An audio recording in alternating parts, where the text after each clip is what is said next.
Hi, everybody. Welcome to Money Act. Today we're going to talk about inflation again. Last week we did a video on inflation from the very first home alone in 1990 to today's prices as I walked around Walmart with my kids and basically saw how much inflation has happened since then. And that video did pretty well. And then I had another video that I did about 3 months ago on the movie The Founder and the most important scene in that movie, which basically is the movie about how Ray Kroc took over McDonald's from the McDonald's brothers.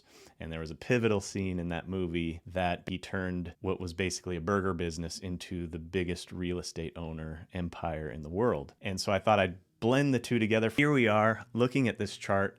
And this is from a website called Visual Capitalist, and this is their Vimeo channel. And I found this, let me just start playing this, and you can see the cost of a burger starting at the beginning of the century in the year 2000, and how the fluctuation of prices happens against all the different currencies of the world. And since 1971, when Nixon took us off the gold standard, the world off of gold standard, you can kind of imagine currencies are kind of like these floating balloons, and they move against each other. But the interesting fact is that the US is the highest cost area up here. There it is right there, 350. It started around 250. And then you've got these cheap places down here, like Ukraine.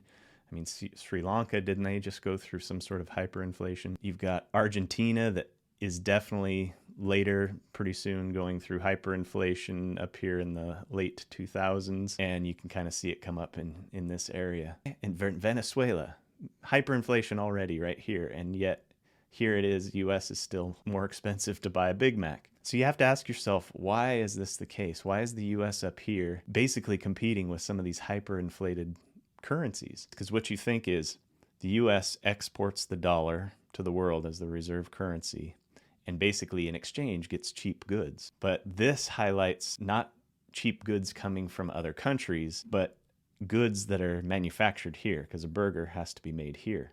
So with all that money printing that happens to export to the world, because they need dollars to transact with each other, of course that's changing as we speak, and it'll take time to change all of that. But US is up here with these hyperinflated Argentina, Sri Lanka, basically everybody is printing money. All these countries, every country in the world, but some have hyperinflated, which is crazy. And it's like, why can people in Ukraine get a cheaper burger than us in July of this year when they're a war-torn country, yet they can get a cheap burger? And yeah, because homegrown goods aren't subject to imported goods. And that's why the US is up here. All of that money printing also affects homegrown goods. Anyway, hope you enjoyed this video.